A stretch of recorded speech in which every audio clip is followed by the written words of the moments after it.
옛날 옛적 프랑스의 한 작은 마을에 루미에르라는 소녀가 살고 있었습니다. 그녀는 푸른 바다를 닮은 눈과 황금빛 머리카락을 가진 아름다운 소녀였습니다.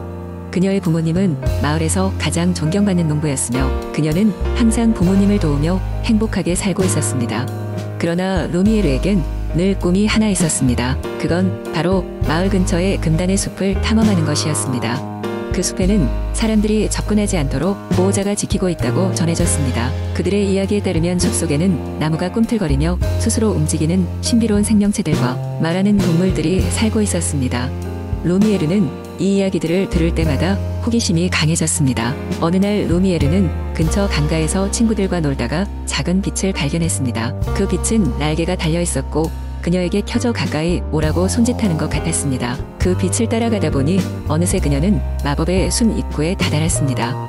루미에르는 그 숲에 발을 들여놓자마자 신비한 일들이 벌어지기 시작했습니다. 나무들은 낮은 목소리로 노래를 부르며 그녀를 환영했고 작은 요정들이 빛을 발하며 그녀의 주변을 날아다녔습니다. 루미에르는 이런 환상적인 광경에 매료되어 숲 깊숙이 들어갔고 그곳에서 푸른색 날개를 가진 거대한 나비를 마주쳤습니다. 나비는 루미에르에게 자신을 숲의 마음이라 소개하고 그녀가 이곳에 온 것을 환영한다고 말했습니다. 그녀는 숲이 점점 쇠약해지고 있다며 이 문제를 해결하기 위해 그녀의 도움이 필요하다고 설명했습니다. 나비는 루미에르에게 여러 가지 미션을 주었는데 그 미션은 각각 숲의 보존과 관련된 것이었습니다. 며칠에 걸쳐 루미에르는 나비와 함께 숲속 여러 동물과 생명체들을 만나 대화를 나누고 그들이 필요로 하는 것을 도와주었습니다. 그녀는 마법의 무력을 만들기 위해 희귀한 식물을 수집하고 고통받는 나무를 치료하는 방법을 배우며 날씨를 조절하는 신비한 주문도 익혔습니다.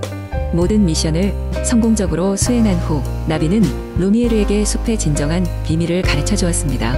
그것은 바로 숲이 그녀를 보호하기 위해 가장 순수한 마음을 가진 사람을 기다리고 있었다는 사실이었습니다. 루미에르의 순수함과 용기로 인해 숲은 다시 활기를 되찾았습니다. 마을 사람들도 그 변화에 놀라며 숲을 존중하게 되었고 루미에르는 늘 친구들과 함께 행복한 시간을 보냈습니다. 그리고 그날 이후로 마을에는 숲을 사랑하는 마음이 전해졌다고 합니다. 루미에르는 그 이야기를 자신의 자녀들은 자신의 자녀들에게 전하며 숲과의 아름다운 연대는 쭉 이어졌습니다. 그리고 이 이야기는 루미에르와 마법의 숲이라는 이름으로 아직까지도 전해지고 있습니다. 두 번째 이야기. 옛날 옛적 프랑스 한 구석에 산속 깊은 곳에 작은 마을이 있었다. 마을 주변은 푸른 숲과 맑은 강으로 둘러싸여 있었으며 마을 사람들은 매일 아침마다 새들이 노래하는 소리에 잠을 깼다. 마을의 중심에는 커다란 정원이 있었고 사람들은 이 정원을 마법의 정원이라고 불렀다. 마법의 정원은 특이하게도 사시사철 다양한 꽃들이 피어있던 곳으로 꽃들은 매일 다른 향기를 풍겼다. 이 정원을 관리하는 이는 바로 아름다운 소녀 샤를루트였다. 그녀는 언제나 해맑은 미소를 지으며 정원을 돌봤고 마을 사람들은 그녀를 무척이나 아꼈다. 샤를루트는 마법의 정원을 어머니로부터 물려받았고 정원의 비밀은 그녀만이 알고 있었다. 정원은 단순한 꽃들로 가득 찬 곳이 아니었다.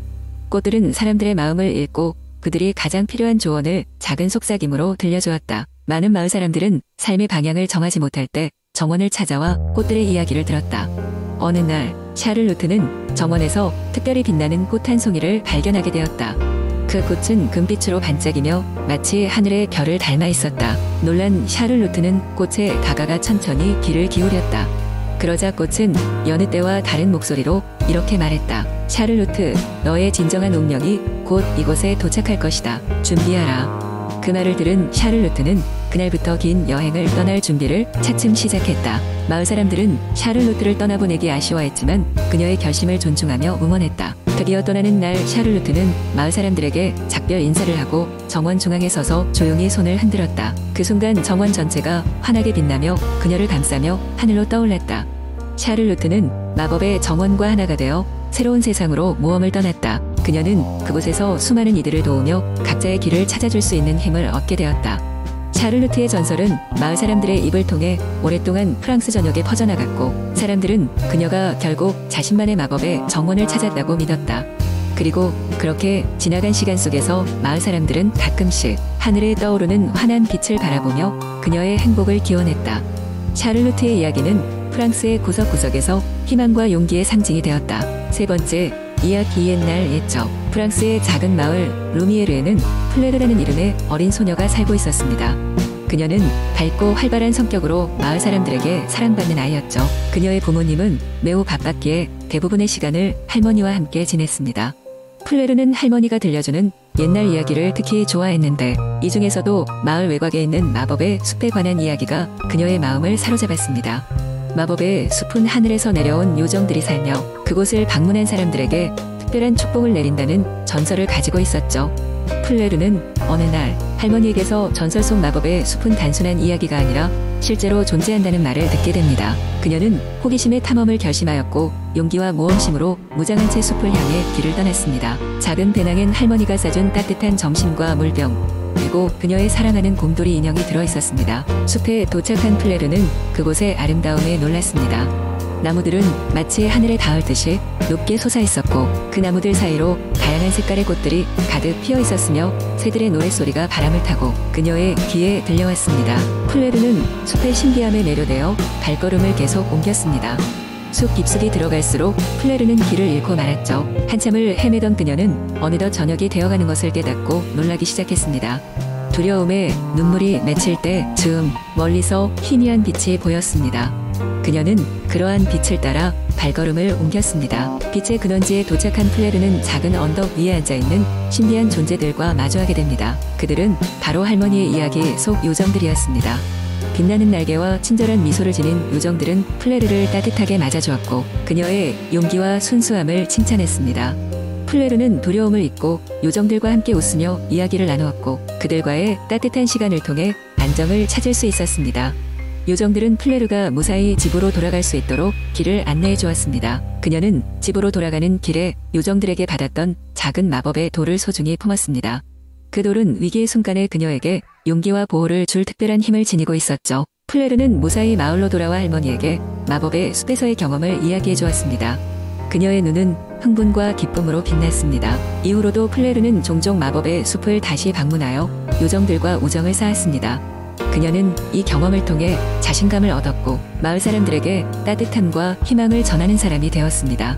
네 번째 이야기. 옛날 옛적 프랑스의 한 작은 마을에 장이라는 이름의 소년이 살고 있었다. 장은 책 읽기를 좋아했고 특히 숲속의 신비로운 이야기들에 매료되었다. 어느 날 장은 오래된 책에서 마법의 숲에 대한 전설을 발견했다. 이 숲은 누구라도 그 안에 들어가면 소원을 이룰 수 있는 신비로운 장소라는 이야기가 적혀 있었다. 장은 그 전설에 깊이 매료되어 마을 어귀에 있는 오래된 숲에 들어가기로 결심했다. 다음 날 아침 장은 준비를 마치고 숲으로 떠났다. 깊은 숲속을 여행하며 장은 길고 복잡한 길을 지나야 했다. 그는 숲의 아름다움을 바라보며 새들의 노래와 바람의 속삭임을 느낄 수 있었다. 한참을 걷다가 장은 숲속에서 길을 잃었다. 잠시 두려움에 떨었지만 포기하지 않기로 결심한 장은 계속해서 길을 찾았다. 얼마 지나지 않아 그는 숲속의 마녀라는 자의 집에 도착했다. 마녀는 장을 보고 웃으며 말했다. 여기까지 온 용기 있는 소년아, 내가 너에게 신비로운 지혜를 줄게. 하지만 난 널 시험할 거란다. 장은 마녀의 시험을 받아들이기로 했다. 마녀는 그에게 세 가지 임무를 주었는데 첫째는 어둡고 무서운 나무 숲속에서 무서운 야수의 눈물을 얻어오는 것이었고 둘째는 가시 덤불을 지나 칠색 꽃을 찾아오는 것이었으며 마지막 임무는 지혜의 언덕 꼭대기에 오르는 것이었다. 장은 하나씩 임무를 해결해 나가기 시작했다. 첫 임무에서는 용기와 지혜로 야수를 감동시켜 그의 슬픔을 이해하고 눈물을 얻어냈다. 두 번째 임무에선 날카로운 가시 덤불 속에서도 포기하지 않고 꽃을 찾아냈다. 마지막으로 지혜의 언덕에 도착하여 힘겹게 정상에 올랐다. 모든 임무를 마친 장은 다시 마녀를 만났다. 마녀는 장을 칭찬하며 그에게 소원 하나를 들어주겠다고 했다. 장은 잠시 생각한 후 자신이 원하는 것은 마을 사람들이 행복하고 평화롭게 사는 것이라고 말했다. 마녀는 그의 이타적인 마음에 감동하고 마을에 축복을 내렸다. 장과 마을 사람들은 그 후로 오래도록 행복하게 살았다고 한다. 장은 이번 모험을 통해 진정한 용기와 사랑이 무엇인지를 깨닫게 되었다. 그리고 그 이야기는 마을 사람들에게 오랫동안 전해지며 용기와 희망의 상징으로 남았다. 5번째, 이야기 옛날 옛적. 프랑스의 어느 작은 마을에는 사람들에게 큰 축복을 가져다 준다고 전해지는 커다란 떡갈나무가 있었습니다. 이 나무는 마을 한가운데에 서 있었으며 그 나이는 몇백 년이 지나도 여전히 푸르고 웅장했습니다. 마을 사람들은 이 나무가 그들의 조상들이 심은 것이라 믿고 있었고 그 나무를 통해 마을이 번영하고 있음에 감사했습니다. 나무의 전설에 따르면 이 떡갈나무는 지혜의 요정이 깃들어 있어 마을 사람들에게 소원을 들어주곤 했답니다. 단 그 요정은 오직 진심으로 순수한 마음을 가진 이들의 소원만 들어준다고 알려져 있었습니다. 그래서 마을 사람들은 매년 수확철이 되면 이곳에 모여 축제를 열고 그 나무에게 감사를 표하곤 했습니다. 그러던 어느 날 마을로 한 소녀가 이사를 오게 되었습니다. 그녀의 이름은 엘리즈였고 그녀는 부모님을 일찍 여의고 고아가 되어 먼 친척 할머니와 함께 살게 된 것이었습니다. 엘리즈는 굉장히 순수하고 친절한 심성을 가지고 있었지만 할머니는 몸이 불편해 움직이기도 힘들었습니다. 엘리즈는 매일 할머니를 도와 집안일을 하고 마을의 우물에서 물을 길어오곤 했습니다. 마을에서 열린 축제 날 엘리즈는 늘 그렇듯 할머니를 위해 아침을 준비하고 있었습니다. 그러던 중 마을의 아이들이 축제를 즐기자며 그녀를 부르는 소리가 들렸습니다. 엘리즈는 잠시 망설였지만 할머니는 뒤에서 엘리즈, 날 위해 잠시 다녀오렴. 늘 열심히 하니 그 보답으로 너도 즐거운 시간을 보내야지라고 말했습니다. 마을의 중심에 도착한 엘리즈는 커다란 떡갈나무 앞에서 공연이 펼쳐지는 것을 보게 되었습니다. 사람들은 웃고 춤추며 행복해 보였습니다. 엘리즈도 함께 어울려 즐겼지만 그녀의 마음속에는 할머니에 대한 걱정이 가득 차 있었습니다. 그 순간 갑자기 무대 위의 나무에서 부드러운 빛이 발하기 시작하더니 지혜의 요정이 모습을 드러냈습니다. 요정은 미소를 지으며 엘리즈에게 다가와 말했습니다. 엘리즈, 너의 선한 마음과 사랑은 먼 곳에서도 느낄 수 있었단다. 오늘 너에게 특별한 선물을 주고 싶구나. 요정은 그녀에게 작은 나뭇가지를 건네주었습니다. 이 나뭇가지는 너의 집을 건강과 번영으로 가득 채워줄 거야. 요정이 부드럽게 속삭였습니다. 엘리즈는 믿기 힘들었지만 감사하는 마음으로 나뭇가지를 받았고 다시 집으로 돌아가 할머니에게 그 사실을 전했습니다. 할머니는 놀라워하며 엘리즈와 함께 그 가지를 집안에 두었습니다. 놀랍게도 그 순간부터 할머니의 건강이 서서히 회복되었고 집안 사정도 점차 나아지기 시작했습니다. 그 후로 엘리즈는 마을 사람들과 더욱 친해져 친구들을 사귀었고 그녀의 이야기 또한 마을 전설로 자리하게 되었습니다.